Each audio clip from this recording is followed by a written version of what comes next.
Assalamualaikum warahmatullahi wabarakatuh. Selamat berjumpa kembali dengan video pembelajaran pemindah daya otomotif. Pada video kali ini kita akan membahas mengenai sistem kopling. Dan secara khusus materi yang dibahas adalah prinsip dan komponen sistem kopling. Baik, pada video sebelumnya kita sudah membahas mengenai sistem pemindah daya, khususnya pada sistem penggerak roda pada kendaraan. Pada materi yang lalu kita sudah membahas mengenai sistem pemindah daya, dan sistem penggerak roda dengan kendaraan tipe FR atau front engine rear wheel drive. Kemudian sudah kita bahas juga mengenai model FF atau front engine front wheel drive. Kita sudah membahas juga mengenai kendaraan tipe MR, middle engine rear wheel drive. Kemudian tipe RR, rear engine rear wheel drive, dan tipe 4WD atau four wheel drive. Baik, jika ingin mempelajari materi tentang sistem penggerak pada roda kendaraan, silakan bisa menyimak kembali video pada channel ini pada materi sistem pemindah daya. Baik, pada video kali ini kita akan membahas mengenai sistem kopling. Baik, jadi pada kendaraan itu ada beberapa komponen pada sistem pemindah daya. Beberapa komponen diantaranya sudah dibahas pada video sebelumnya di channel ini, mencakup kopling, kemudian ada transmisi, ada propeller shaft, kemudian ada diferensial, poros belakang, kemudian roda-roda penggerak, dalam hal ini roda belakang. Nah, pada kali ini kita akan membahas mengenai kopling. Kalau kita lihat, ini misalkan ada sebuah engine, kemudian di bagian ini ada transmisi, maka kopling ini terletak di antara engine dan transmisi. Nah, karena berada di antara engine dan transmisi, maka fungsi kopling di sini ini adalah untuk menghubungkan dan memutuskan putaran atau torsi dari engine ke transmisi. Jadi dengan adanya kopling ini, maka putaran pada engine bisa diputus dan dihubungkan. Nah, sehingga jika kendaraan ini mulai bergerak, maka gerakan awal kendaraan ini akan lembut, halus, tidak tiba-tiba jalan. Jadi gerakannya mulai dari diam sampai berjalan, kendaraan ini gerakannya halus, saat awal berjalan, dan pada saat sudah berjalan, sistem kopling ini memfasilitasi kemudahan untuk pemindahan gigi transmisi, dari gigi percepatan 1, 2, 3 dan seterusnya. Mengapa dapat memudahkan perpindahan gigi? Pada saat putaran engine, atau pada saat engine berputar, engine bekerja, perpindahan gigi-gigi pada transmisi itu tidak boleh dalam keadaan berputar. Oleh karena itu dengan adanya kopling, saat kopling dibebaskan, maka putaran engine tidak sampai ke transmisi. Sehingga pada saat kopling bebas, maka gigi percepatan pada transmisi mudah untuk dipindahkan. Halus pemindahannya karena putaran sudah diputus oleh kopling. Nah, baik. Bagaimana kerja kopling? Bagaimana prinsip kopling sehingga kendaraan berjalan, pada saat awal berjalan, gerakan kendaraan tersebut halus, tidak menghentak. ya. Sekarang kita lihat prinsip dari kopling, ya. Nah, ini ada dua piringan, ya. Yang berwarna biru ini piringan A, gitu. Kemudian ada piringan B yang berwarna merah, ya. Nah, ini adalah prinsip kopling, kita lihat, ya. Nah, jika piringan A ini berputar, maka piringan B tidak ikut berputar. Mengapa? Karena piringan A dan piringan B tidak berhubungan, ya, atau tidak bersentuhan. Sehingga tentu saja piringan A meskipun dia berputar, maka piringan B tidak akan berputar, ya. Sekarang bagaimana jika piringan B ini kita dekatkan ke piringan A, ya? Kita sentuhkan, tetapi sentuhannya tidak penuh, ya. Artinya ya mulai menyentuh, ya. Kita lihat. Jika plat B, ya, atau piringan B kita dekatkan, ya, dan ini menempel, ya, antara A dan B. Tetapi di sini hubungan antara A dan B belum penuh, ya, artinya baru mulai berhubungan. Nah, apa yang terjadi? Piringan A ini berputar, ya. Piringan B juga ikut berputar karena adanya gesekan antara permukaan piringan A dan permukaan piringan B. Karena hubungan antara A dan B ini baru bersifat mulai bersentuhan, ya, maka putaran piringan A tidak sama dengan putaran piringan B. Ya, piringan B berputar lebih lambat dibanding dengan piringan A. Ya, karena ini di sini masih mulai bersentuhan. Artinya belum bersentuhan secara penuh. Nah, sekarang kalau kita hubungkan A dan B secara penuh, ya.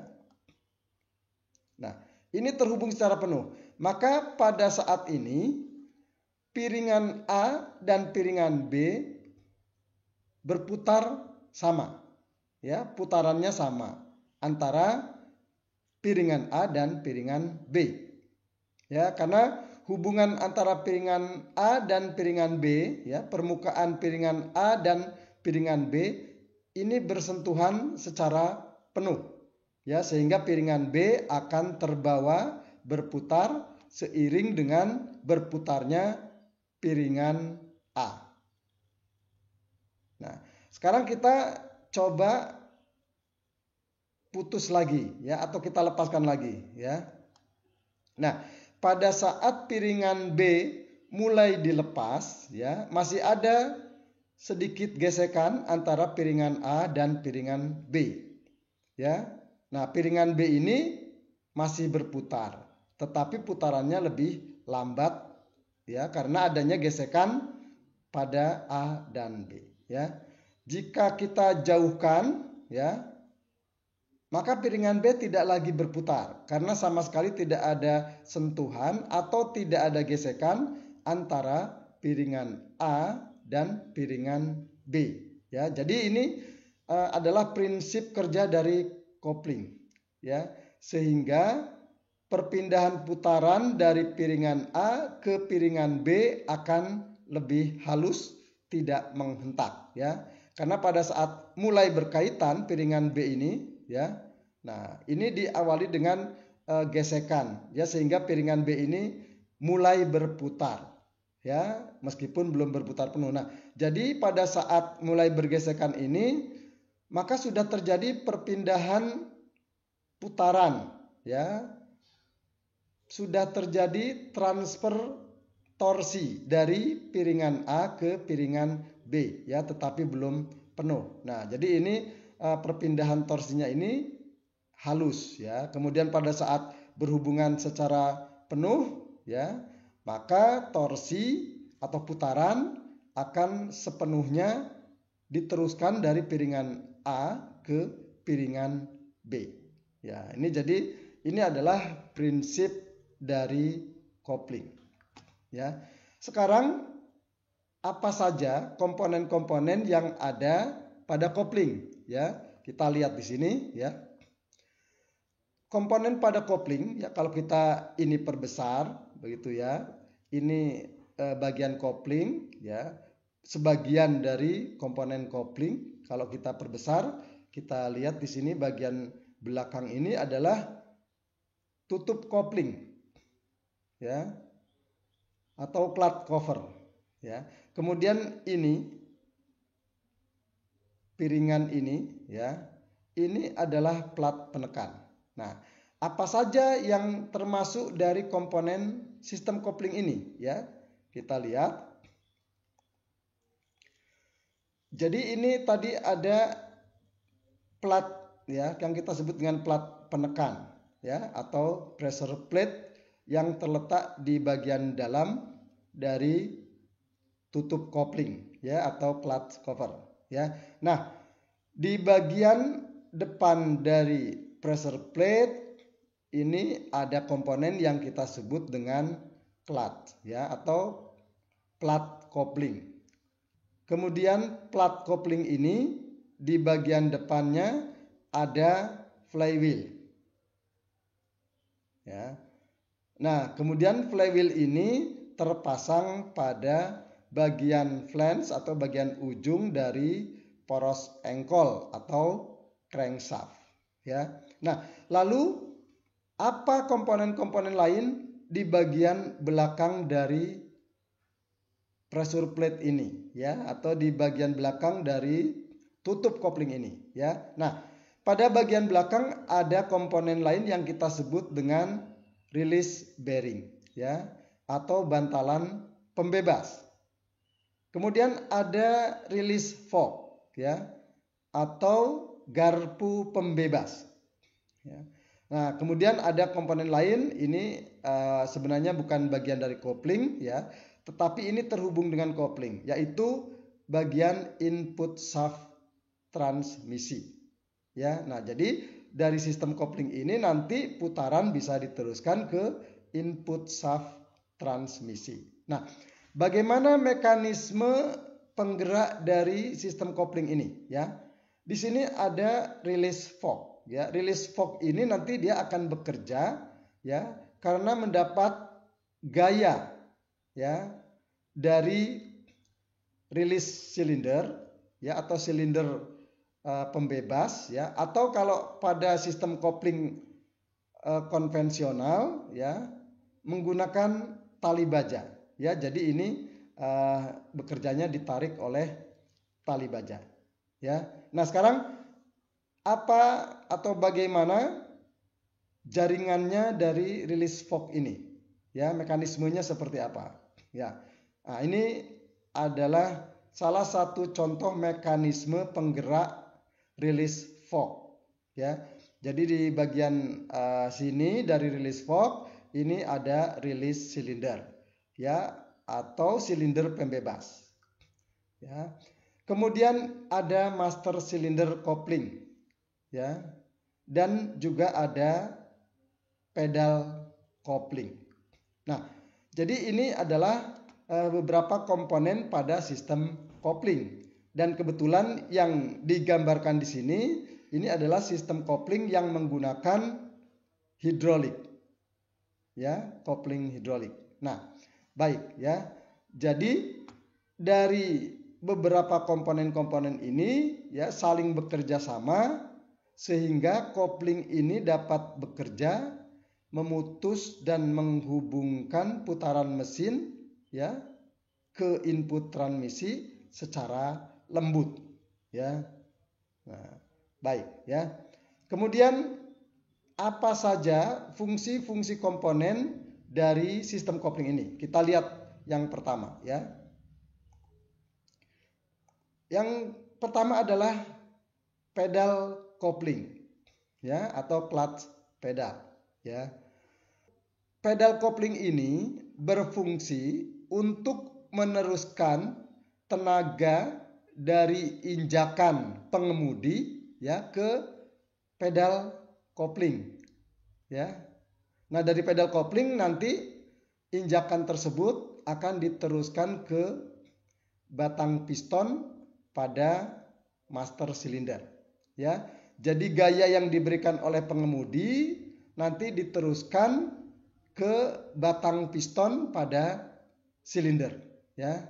Nah, jadi pada batang piston ini akan timbul gaya dorong F, ya. Nah, ini adalah fungsi clutch pedal, ya, atau pedal coupling, ya. Kemudian komponen berikutnya adalah master silinder, ya. Ini kita lihat ilustrasinya, ya. Jadi pada saat pedal diinjak, ya, maka gaya F ini akan mendorong piston di dalam master silinder. Nah, ya. Jadi sistem atau mekanisme di dalam master silinder ini, ya, pada saat terjadi gaya F dan di dalam master silinder ini ada luas penampang, ya, luas penampang silinder atau luas penampang pistonnya. Jadi ada gaya, ada luas penampang, maka akan terjadi tekanan P, ya. Nah, jadi fungsi master silinder ini adalah untuk mengubah gaya dorong dari pedal coupling, ya, menjadi tekanan fluida, ya, di dalam sistem hidrolik coupling, ya. Nah, selain itu ada komponen reservoir pada master silinder. Ini berfungsi untuk menampung minyak kopling, ya, untuk sebagai cadangan minyak pada sistem hidrolis kopling ini, ya. Ini, ya, master silinder. Kemudian komponen lainnya, ya, dari master silinder ini nanti tekanan akan dilanjutkan ke release silinder atau silinder pembebas, ya. Nah, silinder pembebas ini berkaitan langsung dengan release fork, ya. Kita lihat animasi di sini, ya, ilustrasinya. Jadi pada silinder yang di atas, silinder coupling, ya, atau master silinder coupling, pada saat ada gaya F mendorong piston, maka terjadi tekanan pada fluida atau pada minyak kopling nih, ya. Tekanan itu akan diteruskan ke release silinder, ya. Nah, tekanan itu akan mendorong piston pada release silinder, ya. Nah, piston ini akan mengubah tekanan menjadi gaya F, ya, pada release silinder. Nah, gaya ini digunakan nanti untuk mendorong release fork, ya. Nah, ya. Baik, ya, sekarang kita lihat fungsi dari garpu pembebas atau release fork ini, ya. Nah, kita perhatikan animasi ini, ya. Jadi ini release fork, ya, atau garpu pemindah. Fungsi dari release fork ini adalah meneruskan gaya dorong dari piston release silinder, ya, ke release bearing, ya. Jadi ada gaya dorong F di sini, gaya itu akan diteruskan ke release fork, ya. Dari release fork maka diteruskan ke release bearing. Nah, jadi fungsi release fork ini menerima gaya dari release silinder dan meneruskannya ke release bearing, ya. Oke, ya. Kemudian komponen selanjutnya adalah release bearing, ya. Di sini ilustrasinya. Jadi release bearing ini akan bergerak maju pada saat pedal kopling diinjak. Nah, release bearing ini berfungsi untuk meneruskan gaya dari release fork, ya, ke pressure lever, ya. Nanti di sini ada pressure lever, ya. Ada, kalau ini kebetulan menggunakan model diafragma spring, ya. Ada yang menggunakan pressure lever, ya. Nah, jadi sama, ya. Jadi release bearing ini fungsinya untuk menerima gaya dari release fork dan meneruskannya ke diafragma spring ya atau ke pressure lever. Ya, ada tipe lain, ada yang tidak menggunakan diafragma spring, ada yang menggunakan pressure lever. Release bearing ini ya selain gunanya untuk meneruskan gaya dorong dari release fork ke diafragma spring atau ke pressure lever, release bearing ini juga berfungsi untuk mengurangi gesekan yang terjadi ya antara, karena ini ada dorongan ya, antara tuas pendorong ya release fork ya dengan diafragma spring. Ya, karena diafragma spring ini berputar ya selama mesin hidup, maka diafragma spring ini akan terus berputar ya. Sehingga release bearing ini juga akan ikut berputar. Nah, tetapi bagian tengah dari release bearing itu tidak berputar dan bagian tengah itulah yang terhubung dengan release fork. Ya, karena release fork ini tidak berputar begitu ya, karena diafragma ini yang berputar, maka perlu ada bearing ya, agar proses mendorong atau meneruskan gaya dorong dari release fork ke diafragma spring ini menjadi lancar dan mudah ya. Nah, baik ya. Komponen berikutnya ini adalah diafragma spring. Ya. Nah, kita lihat ilustrasinya ini ya. Jadi diafragma spring ini pandangan sampingnya seperti ini, kira-kira bentuk nyatanya seperti ini. Dia seperti cahaya matahari ya. Kadang ada yang menyebut kopling tipe matahari juga ya. Nah, diafragma spring ini ya terhubung dengan release bearing begitu ya. Kemudian ada bagian tumpuan ya pada diafragma spring ini ya.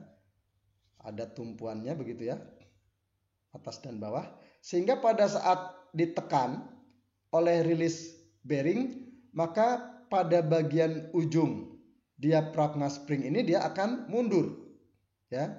Ini garis bantu posisi awalnya ya, garis bantu posisi awal. Saat ditekan dia merenggang menjauh itu ya. Nah, ini. Nah, jadi diafragma spring ini fungsinya untuk menerima gaya dorong dari release bearing ya. Dan kemudian gaya dorong itu diteruskan ke diafragma spring ya.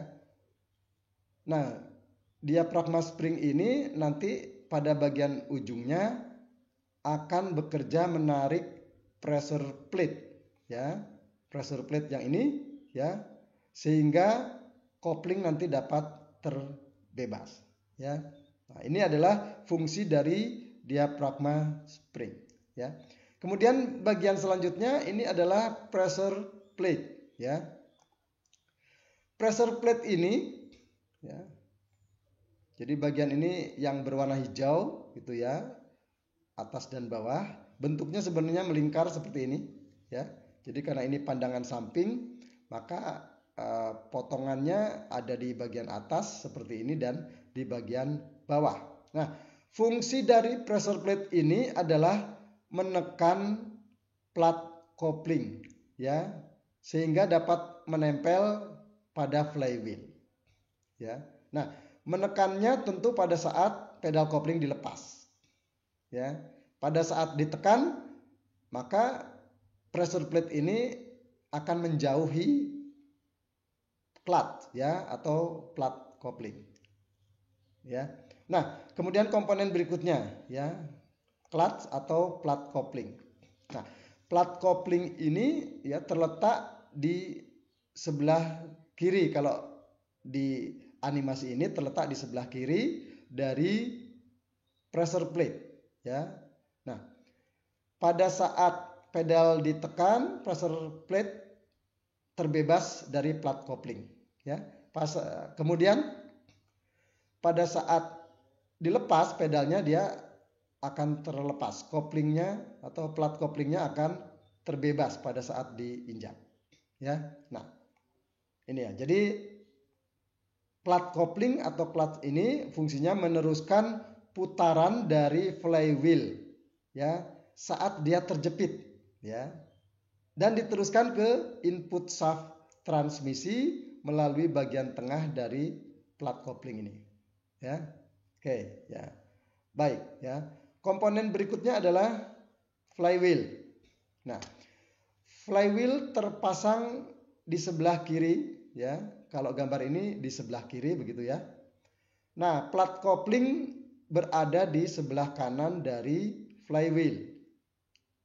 Nah, ini ya. Jadi plat kopling ini bisa terjepit dan bisa juga terbebas.